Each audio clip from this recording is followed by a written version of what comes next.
The BMW 3 Series, long considered the reference for all of the sports sedans, but if we're honest, there was one, maybe two generations where they kind of phoned it in, until they didn't. Why? Because if a car most people had never heard of was so good, it made Munich do better.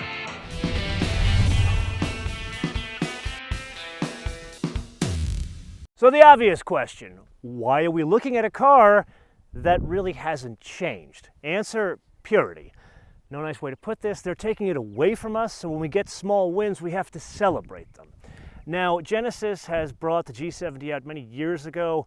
We have driven most every version of it. The biggest change, they took that 2.5 turbo we've seen in many Kia, Hyundai, and Genesis, and they've put it in this Genesis, which transforms the car. However, the car you and I are going to celebrate today is the V6. So that 2.5 turbo, that one, the basic cheap seats, that is a respectable vehicle at 300 horsepower and 311 pound-feet of torque. Now the fancy one continues on with the 3.3 twin turbocharged V6 we've experienced many times. Beyond that, there are some options, and then there are some options that have been taken away from us. For example, one can have either the 4-cylinder or the 6-cylinder as rear-wheel drive. Thank you very much. They both can be had with all-wheel drive. Thank you very much. They both can be had with an 8-speed torque converter automatic. However, remember that 4-cylinder with the manual transmission? I don't think I could say it.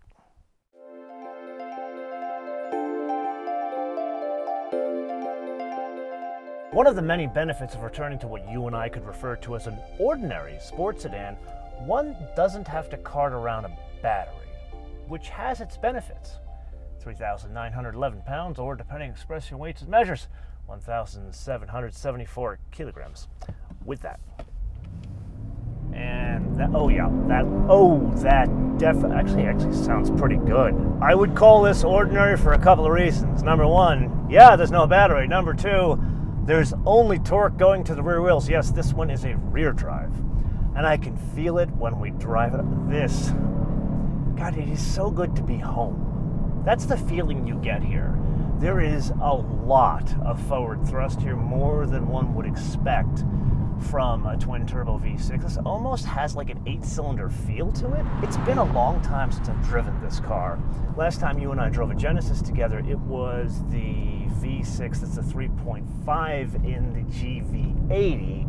This is still the 3.3. I can't honestly tell you this is a lesser engine, but God, combined with that 8-speed torque converter automatic, it actually is well paired. Yeah, of course, I'd love a manual transmission, and let's say a prayer for no more manual transmission in a vehicle like this, but still, there's something here.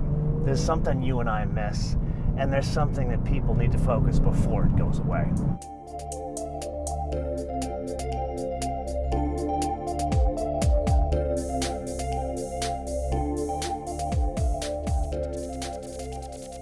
Over the past couple of years, you and I have been witness to a lot of trends, biggest being more screens. Now this is mainly sold to us on the promise of it's better for the user, there's more functionality.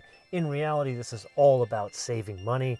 The folks at Genesis, they're not impervious to this, but they are kind of the contrarian investor, so they resisted the urge to make the entire interior screens. They did add one more screen. It mainly controls the HVAC system. It has annoying things like the fan speed is controlled through the screen. But where they went in the opposite direction, they kept the general shape of the dashboard, but most importantly, the toggle switches and the knobs, which translate to the ability to drive the car, make adjustments, and still keep your eyes on the road. And that in turn brings us to something far less obvious, but should absolutely become a future trend: better tactile feel. Now what the hell do I mean by that statement? This is supposed to be a performance sports sedan. It should feel special. It shouldn't feel like interacting with your iPhone. So what Genesis has accomplished here is made a hybrid of sorts. They've brought together screens as well as aviation-inspired toggle switches and knobs that have the obvious benefit of safety, but then there's that added opportunity to make the vehicle feel different, to reinforce what you've written a check for is indeed special. Think of that as an open letter to other manufacturers to do more of this rather than more screens. So a little bit inside baseball, this is one of these cars where folks like me, we get together and we talk about cars, and I cannot think of one person that has said a negative thing about this vehicle. There's a couple of reasons for that. Number one, it was designed with a target, and unless you've been living under a rock, that target comes von Deutschland, somewhere in the south. You know where I'm going with this. For many generations, those folks, they phoned in the engineering on, I'd say, 2 generations of that car, which gave these people an opportunity to not only catch up, but exceed them. So in essence, the BMW was going backwards, and this was leapfrogging the BMW. Now, why is that? Because all of the equation is kind of the same. In terms of like size, execution of wheelbase length, it's within a half an inch of each other. I would say this is a function of the car's a bit stiffer, the structure is a bit stiffer. I used to tell you in my episodes that Hyundai, which this is part of, they are a steel company masquerading as a car company, and they still are. They make their own steel, so they have access to more, I guess, frankincense and myrrh derivations of steel, so they can have lighter parts of steel to make this a lighter vehicle and still make it stronger without making it crazy expensive, getting into carbon fiber and that kind of stuff. Anyway, put that aside. Then the setup of the suspension of the thing is like pretty much every other sports sedan out there. So you got struts in the front, multi-link in the back. The brakes in this case, they're revised now to this Brembo setup, almost 14 in the front, 13.5 in the back. All of it works, all of it kind of cashes the checks of what they're promising. But really what's going on here is the way they program the car, the tuning of the car.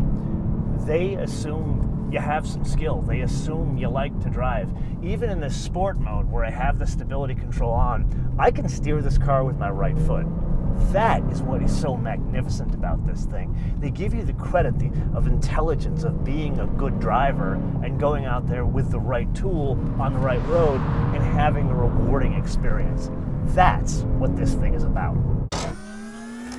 Yes, it is indeed that time again to play your favorite game of mine, the options game, with today's contestant, one of the last pure sports sedans on offer, the Genesis G70.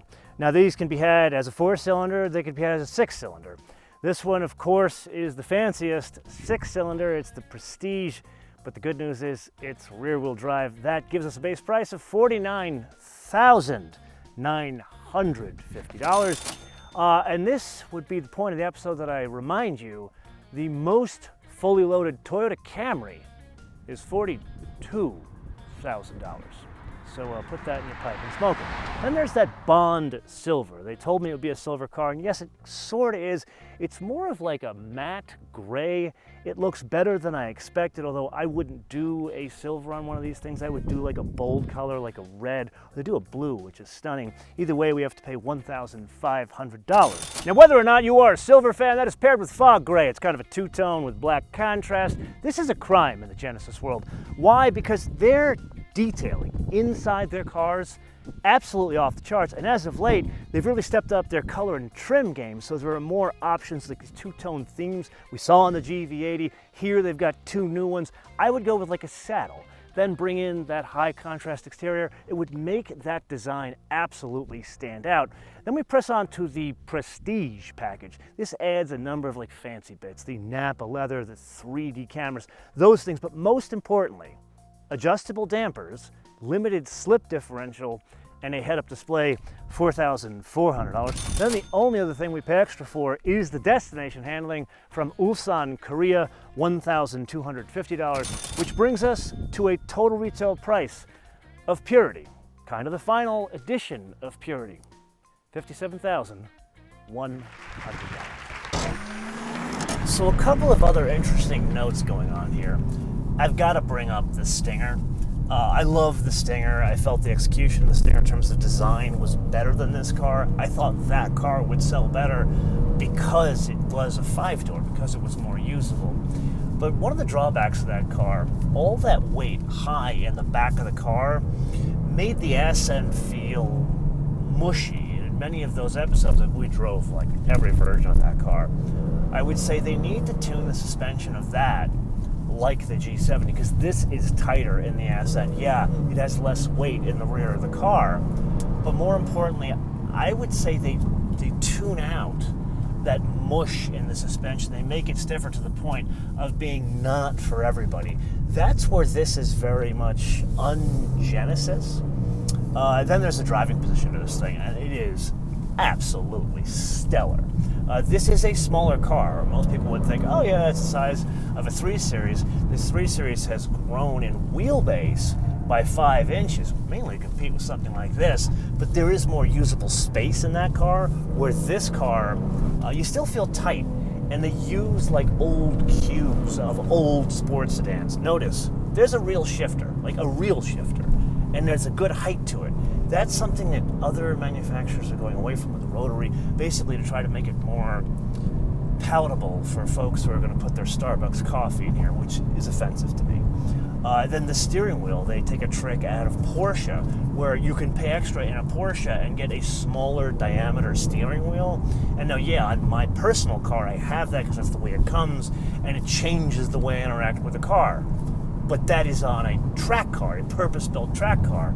This is something you're supposed to commute in, and I have the smaller diameter steering wheel, and that combined with the paddles where they are, the shifter, the seating position where I sit kind of like in the car, not on the car, sitting low in it, it all comes together to work with the way in which this thing was envisioned, which is to be more of a driver's car than most other sedans out there.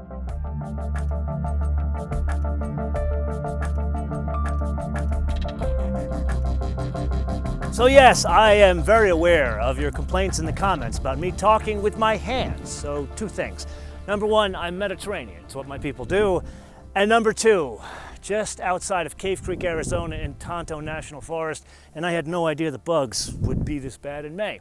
With that, how do we sum up this experience? Best way to do it is to compare it against an experience you have yet to see. We shot a Living With episode with a Mustang. Believe it or not, a Ford product. I normally don't feature Fords. However, Mustang's an important product. I wanted to see the latest one. So we drove a GT Performance Pack, compared it against 2 other recent generation Mustangs, and really understood what it's like to live with those cars. I was blown away. That vehicle is $67,000, base price $52,000. I didn't like it. Granted, I know I'm biased. You're going to laugh at me. I understand it. I respect it. For 52 grand, I respect it. But then I jumped out of that, flew across the country. I drove that in Florida. And then I flew here and drove this. And I understood why I didn't like it. It wasn't because of the car that I personally own. It's because there are so many other vehicles that are so much better. And this has a big back seat. It's a 4-door sedan. They're about the same weight. But these, I have no other way to put this, it's shit on the doorstep of a V8 Mustang.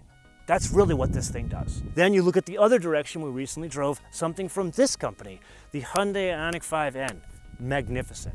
Absolutely knocked everybody on their ass who drove it. But it weighs, what, 1,500 pounds more than this vehicle, and costs 15 grand more to do the same thing. Actually, this is better performance. So this is where we get into the whole thing of the why, what was the real goal, first theory principle of why we're being pushed to electrification. We could argue about that in many other episodes. But if really the goal is to lower carbon emissions, there's a way to do that without increasing the weight of the vehicle or completely abandoning Mustangs for people who respect those and people who respect these. And that brings us to the wish list. And here I could argue with Genesis about, oh my God, we need a manual transmission in the 6-cylinders, make a GT3 type version, which they should. It would sell if they didn't overprice it, made it like a club sport version.